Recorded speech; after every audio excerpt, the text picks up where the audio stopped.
South east Asia के देशों जैसे वियतनाम, मलेशिया और कंबोडिया के लिए कूटनीतिक तौर पर यह बहुत महत्वपूर्ण वीक है। शी जिनपिंग 5 दिनों के साउथ ईस्ट एशिया के दौरे पर हैं, जिसकी शुरुआत वियतनाम से हुई है। संकेत साफ है, अमेरिका और चीन का ट्रेड वॉर अपने चरम पर है और ये चीन दिखा रहा है कि वैश्विक व्यापार में वो सिर्फ अमेरिका पर निर्भर नहीं है। इस दौरे से चीन खुद को एक मजबूत और विश्वसनीय कारोबारी सहयोगी के तौर पर स्थापित करना चाहता है।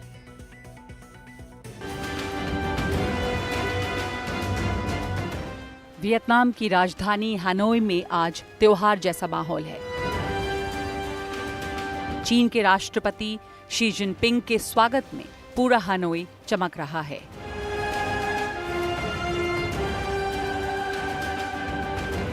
अमेरिका के साथ जटिल होती ट्रेड वॉर के बीच शी जिनपिंग 3 देशों के दौरे पर निकले हैं।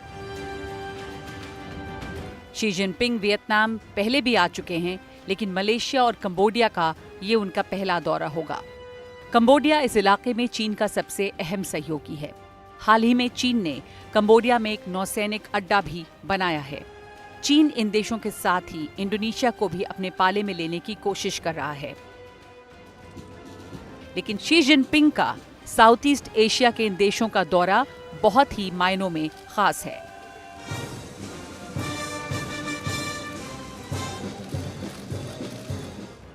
वो वियतनाम, मलेशिया और कंबोडिया को ये यकीन दिलाने की कोशिश करेंगे कि अमेरिका की तुलना में चीन उनका पक्का और स्थायी सहयोगी है। चीन ट्रंप की टैरिफ पॉलिसी का डर दिखाकर या समझाकर इन देशों को अपने साथ लाने की कोशिश करेगा। इन देशों की अर्थव्यवस्था मैन्युफैक्चरिंग और एक्सपोर्ट पर आधारित है, लेकिन ट्रंप के टैरिफ की मार वियतनाम और कंबोडिया पर भी पड़ी।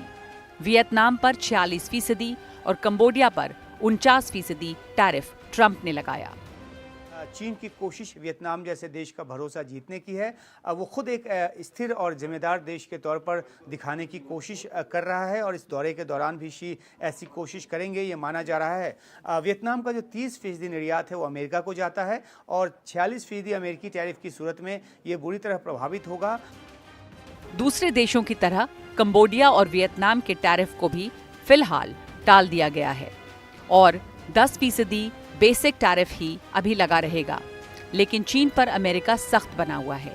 चीन पर अमेरिका ने 145% टैरिफ लगाया है। चीन ने भी बदले में टैरिफ को 84% से बढ़ाकर 125% कर दिया है। हालांकि इलेक्ट्रॉनिक्स के मामले में उन्होंने बड़ी रियायत दे दी है, जो चीन के लिए बहुत ही बड़ी जीत है। फिलहाल चीन झुकने के लिए तैयार नहीं, हालांकि बातचीत के लिए वो रजामंदी दिखा रहा है।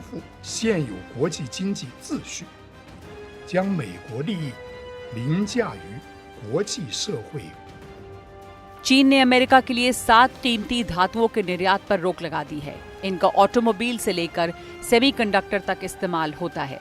इससे अमेरिकी कंपनियों के सामने एक बड़ा संकट खड़ा हो जाएगा।